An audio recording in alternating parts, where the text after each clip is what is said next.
All right, so today we're diving into something that I know a lot of you out there have thought about. Yeah. Bringing a dog into your family. Huge decision. A huge decision.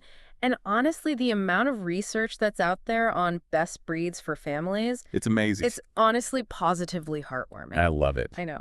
I'm here for the puns, but really, like, beyond the, happy tail wags and, the endless games of fetch, Right. our sources point to some really significant benefits for everybody involved. Oh, yeah. Helping kids grow emotionally, easing anxiety, giving everyone a great reason to like leap off the couch and get moving. Absolutely. And of course, let's not forget that unconditional love that a dog offers is pretty hard to beat. Yeah, you can't buy that, that's for sure.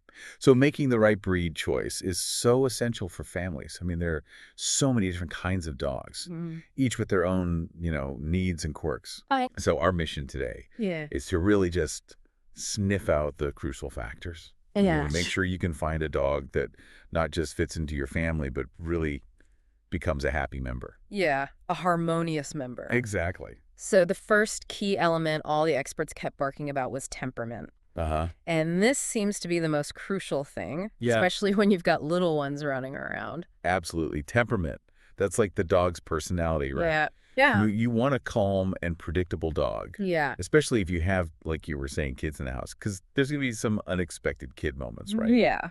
You don't want anything to trigger a negative reaction from the dog. You want it to be safe and enjoyable For everyone. for everybody. And when we talk about a dog being good with kids, it's not just about like putting up with the little humans, is it? No. You really need a dog that has genuine patience and tolerance. Gentleness. Gentleness, Gen- and the ability to sort of, handle that youthful energy, Right. which sometimes involves, accidental tail tugs. Totally. That easygoing personality is absolutely key for family life. I mean, kids are unpredictable. There's going to be stuff. And you want a dog that can roll with the punches, so to speak. Mhm. Some breeds actually develop really deep bonds with children, and they become very protective. Oh, yeah. And I think in a busy family environment, that calm demeanor is a real anchor for everyone. Totally. So it seems like the traits to aim for are affection, gentleness, and a healthy dose of playfulness. Absolutely. But, obviously these are breed tendencies, Right. not necessarily guarantees for every single dog within that breed. Right, right. Every dog has its own personality. I Huh. mean, you can have two dogs from the same litter even, and they could be totally different. Vicious. So spending time getting to know a dog before you commit is so, so important. Very true. Now, one thing I thought was interesting that kept popping up was this idea of a dog being resilient. Mhm. So basically unfazed by quick movements and sudden noises, Right. which is just the soundtrack to a family home. Oh, absolutely. And that ability to bounce back, that resilience really helps. I mean, if you think about a dog that's really sensitive, Yeah. it's going to be on edge all the time in a family home. Right. Whereas a resilient dog can just be like, oh, okay, whatever, and go back to what they were doing. Totally. The sources were saying observing how a dog reacts to new people and unfamiliar situations can be a good indication. Totally. You can tell if they're adaptable, if they're confident, if they're nervous, if they're scared. Exactly. Okay, let's move on to energy levels. This feels very practical, very like everyday life. Yeah, absolutely. Yeah. Matching your dog's energy level to your family's is vital. I mean, it's vital for your happiness, for the dog's happiness. If your family's on the go, if you're hiking and playing outside all the time, a higher energy dog's going to be a great fit. Yeah. But if your household is a bit more relaxed, you enjoy quieter activities, maybe a lower energy dog would be a better fit. Because, the opposite is just frustration. Yeah. For everyone. Right. You could end up with like an under-exercised dog chewing your favorite shoe. Exactly. Or like scratching up your door or something. Or like a low-energy pup being stressed out because it's trying to keep up with a family that just loves to go for a run every morning. Absolutely. That's a really good point. A lot of family dogs fall somewhere in the middle, Right. but you need to do your research. Some dogs require hours and hours of outdoor activity, Yeah. and some are happy with just like a walk around the block. Exactly. All right, let's talk trainability. This seems especially important for first-time dog owners. Oh, yeah. Trainability is huge. Yeah. It's like how smoothly your dog integrates into your family. Yeah. You need to establish those rules and boundaries. Some breeds are naturally eager to please, Uh-huh. and they pick up on commands really quickly, Yeah. which is great for first-time owners. Yeah, for sure. And also, a well-trained dog is just, it's easier and it's safer, especially around children. Absolutely. Safer for everyone. If they can respond to commands like sit or stay, that's a big safety net. Right. And again, early training, especially with puppies, consistent socialization. This is all so important. It's how they learn to interact appropriately with people, other animals, all sorts of situations you might encounter. Right. And intelligent, eager to please breeds, they pick up on training very quickly. They do. They Yeah. do. And the key seems to be like consistency and keeping it positive. Right. Lots of treats, lots of Why? praise. Exactly. Stay away from the harsh stuff. Yeah. That's a recipe for disaster. Yeah, You want to build a strong, positive relationship. You want them to want to please you. for sure. Okay, moving on to grooming needs. This might not be top of mind for everyone initially, No. but the differences between breeds are huge. They're massive. Like you have breeds that just need a quick brush every now and again, and then you've got breeds that need daily attention, regular visits to the groomer. Like a full spa day I know, right? every month, and then they're shitting. Oh, yeah. That's a big one for a lot of people. Oh, yeah. Especially for families with allergies. Mm. Those hypoallergenic breeds like poodles and Bichon Frises, they don't shed as much. Yeah. But even they need regular grooming.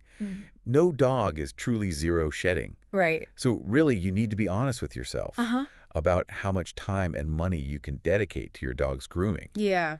Because neglecting it, it's not only uncomfortable for the dog, but it can also lead to some pretty serious health issues down the line. All right, let's talk about health considerations. Okay? It's not the most fun topic. No, but it's a really important one. But crucial. Yeah. Different breeds have different predispositions to certain health issues. Yeah. Like large breeds are often more prone to hip and elbow dysplasia. Smaller breeds can be more susceptible to dental problems. Right. It's all about being prepared, right? Right. So do your research. See what those common health issues are for each breed you're considering. That'll help you understand the potential challenges. You'll understand the financial implications as well. Choosing a reputable breeder or rescue organization is also really important. Yes. Make sure they're conducting health screenings on the dogs. That can significantly reduce the risk of inherited conditions. Totally.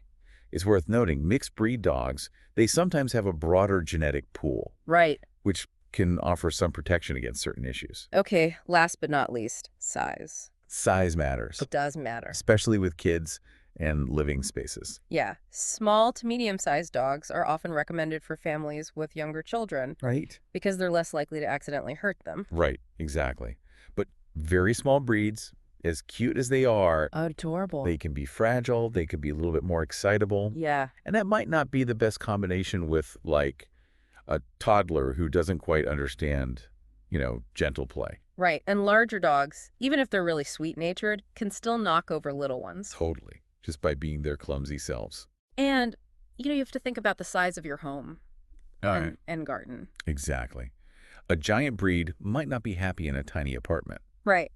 And a high-energy, large dog needs space to run. Yeah. So ultimately, the ideal size comes down to your lifestyle, Uh-huh. living situation, and the ages of your children. Exactly. Okay, now for the fun part. Okay, I like it. We've got profiles of some top dog breeds Awesome. that are consistently highlighted as being family-friendly. Okay. Let's start with a classic, All right. the Labrador Retriever. A classic for a reason. A classic for a reason. Labs are known for their love of children. They're patient, they're playful, they're gentle. They also typically get along really well with other pets. Ah. But, even though they're really patient with kids, it's always a good idea to supervise, especially with younger children, because they can be a bit rambunctious. A little exuberant. A little exuberant, yes. Mhm. And they are high energy. Yeah. So you're looking at about 2 hours of exercise a day. Wow. Lots of retrieving. Swimming, if you can. If you've got access to that, that's great. Yeah, if you're an active family, a Lapis is a great fit. Totally. Grooming-wise, they've got that short double coat that sheds regularly. So weekly brushing is a good idea. Okay. And then a monthly bath usually does the trick. Easy. No need for fancy haircuts. As far as health, the main things to look out for are hip dysplasia, elbow dysplasia, obesity, and ear infections. They can also be prone to a few other conditions like progressive retinal atrophy, also known as PRA, and bloat. Okay. So just something to be aware of. So next up, the Golden Retriever. Another perennial favorite. Oh, Goldens. Yeah. They are wonderful family dogs, affectionate, trusting, devoted. And they're really smart, and they're active, and they're patient, and they're kind.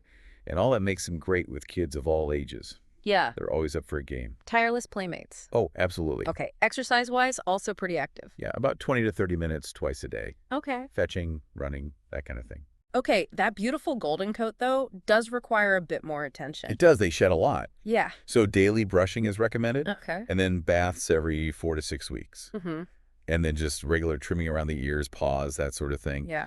And then health-wise, similar to labs, they can be prone to hip dysplasia, elbow dysplasia, but they're also prone to things like cancer, heart problems, thyroid issues. Okay. So again, just things to be aware of. All right, let's talk about the beagle, Okay. a smaller option. Smaller but big personality. Big personality. Beagles are cheerful, perky. I mean, they're playful, they're energetic, they love to be part of the family fun, and they're generally gentle and loving with kids. Yeah. And surprisingly tolerant and patient. Yeah. Even with a little bit of roughhousing. And those noses. Oh, those noses. They love to sniff. So they need, it sounds like, a good amount of exercise. We do. 1.5 to 2 hours a day. Wow. Walks, playtime, anything where they can really use their nose. Follow those scents. Absolutely. That's a big part of their personality. Right. Grooming's pretty low maintenance, though. Okay, good. Short, glossy coat, Uh-huh. just a weekly brush for shedding, and a monthly bath. Sounds manageable. Yeah. Health-wise, you're looking at things like obesity, Okay. ear infections. Those floppy ears can trap moisture. Mm-hmm. And back issues like intervertebral disc disease Mm-hmm. or IVDD. Okay. Now, for a breed with a bit of a different reputation when it comes to grooming, the poodle. Oh, yeah. And we're talking all sizes here. All sizes. Yeah. Standard miniature toy. They do come in a range. They do. Mhm. And, they might be known for their haircuts. Uh-huh. But poodles are actually incredibly intelligent, energetic, and eager to please. Oh, great. Which makes them great family dogs. They're very trainable, Okay. generally kind and well-mannered. Hmm. Now, standard poodles are often cited as being good with young children Okay. because the smaller varieties can be a little more delicate. Hmm. But exercise needs vary by size. Yeah. But even the toy poodles need a good amount of physical and mental stimulation to stay happy. Right. So a standard poodle, you're looking at, 45 minutes to an hour or even more of vigorous exercise. Wow. The miniature and toy poodles, you're probably looking at, 30 to 60 minutes of more moderate exercise. Okay. Swimming, fetching, dog sports, that kind of thing. Perfect. And then the coat. Oh, the coat. The whole thing. It is a whole thing. But they are low shedding. They are low shedding, which is great. So good for people with allergies. Yes. But it does require a lot of grooming. Right. Daily brushing is a must to prevent mats. Okay. And professional grooming every 4 to 6 weeks is pretty standard. Yeah. Now, health concerns, they can range from hip dysplasia and bloat in the standard poodle to things like patellar luxation and dental issues in the smaller sizes. All right, let's move on to a breed that just looks like a cuddle bug. Oh, yeah. The Cavalier King Charles Spaniel. I love Cavaliers. They're total cuddle bugs. So cute. They're affectionate, they're loving, they're gentle, they're great with kids, they're great with other pets. Oh. They have this sweet and jolly nature. They adapt really well to family life. Happy to play, happy to cuddle. They love attention. Yeah. And they're known for being very forgiving.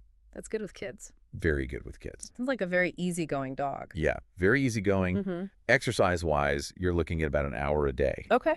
of moderate activity. So walks, playtime, that kind of thing. Exactly. And they're pretty adaptable as well. Okay. Grooming's fairly manageable. Mm-hmm. They've got a moderate to long, silky coat. Yeah. Just weekly brushing, regular baths, no trimming required. Okay, nice. But health-wise, they can be prone to some conditions. Mitral valve disease is a big one. Okay. Also, syringomyelia, patellar luxation, hip dysplasia, Okay. eye conditions, ear infections, and something called primary secretory otitis media, or PSOM. Okay.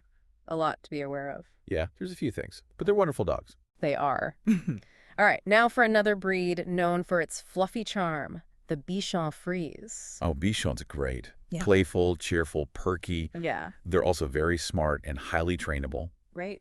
And they thrive on attention, which makes them great for families with kids. They have a very even temperament.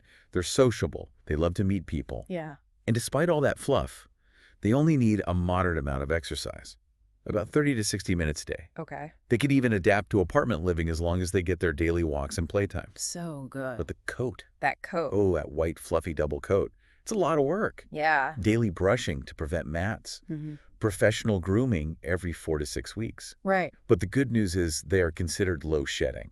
That's good for people with allergies. Yeah. All right, so health-wise, what should people know about? So health-wise, they can be prone to allergies. They can get diabetes, Cushing's disease, patellar luxation, bladder stones, Okay. Yep. dental disease, and autoimmune disorders. Okay. A few things to think about. Yeah. But overall, they're healthy dogs. All right, let's talk about a breed with a lot of energy, a lot of enthusiasm, the boxer. Okay. Boxers are loving. They're faithful. They're playful. Mm-hmm. They're really good with kids. They can handle a bit of rough housing. And they're very loyal and protective of their families. That's good. They're intelligent.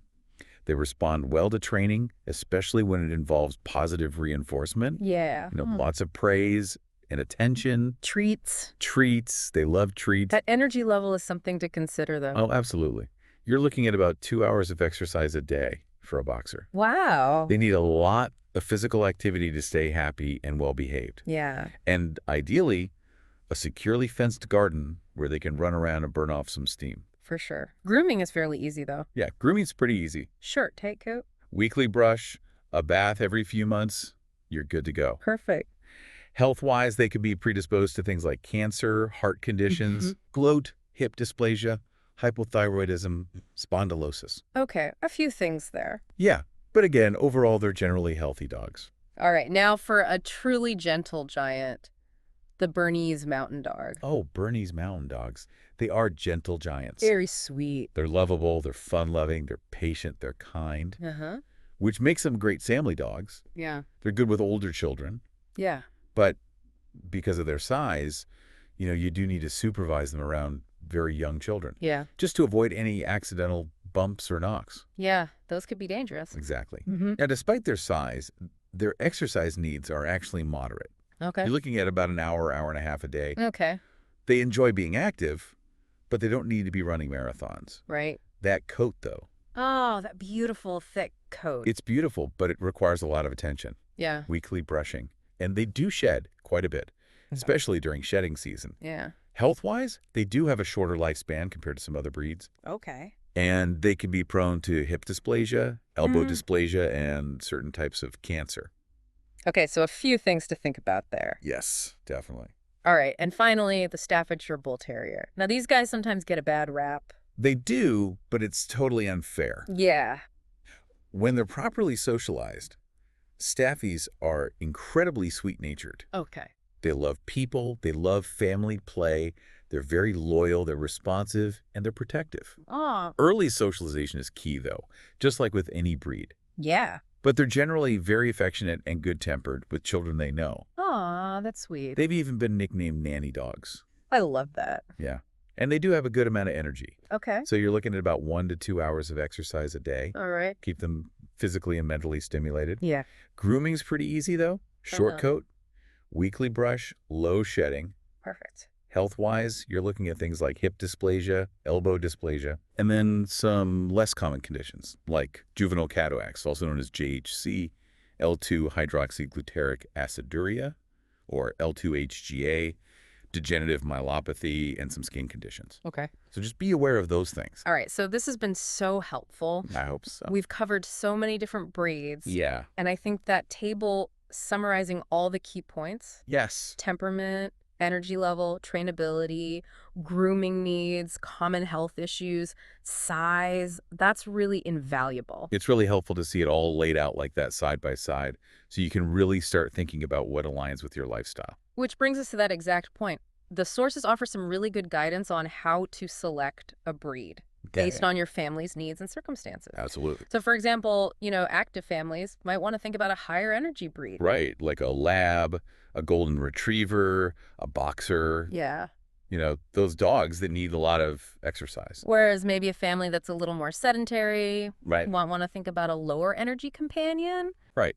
Cavalier King Charles Spaniel, a Bichon Frise. Exactly. And if you live in an apartment, maybe a smaller, adaptable breed. Absolutely. Bichons, Cavaliers, the smaller poodle varieties, they do well in apartments. They do. Whereas, a larger breed might need more space, Yeah. a yard to run around in. And then if you've got really young children, Uh-huh. patient and gentle breeds are probably your top priority. Absolutely. Golden Retrievers, Cavalier King Charles Spaniels, Mm. even Bernese Mountain Dogs. Hmm. But you have to be really careful with supervision because of their size. Right. And avoid maybe some of the very small breeds or the particularly exuberant ones. Yeah.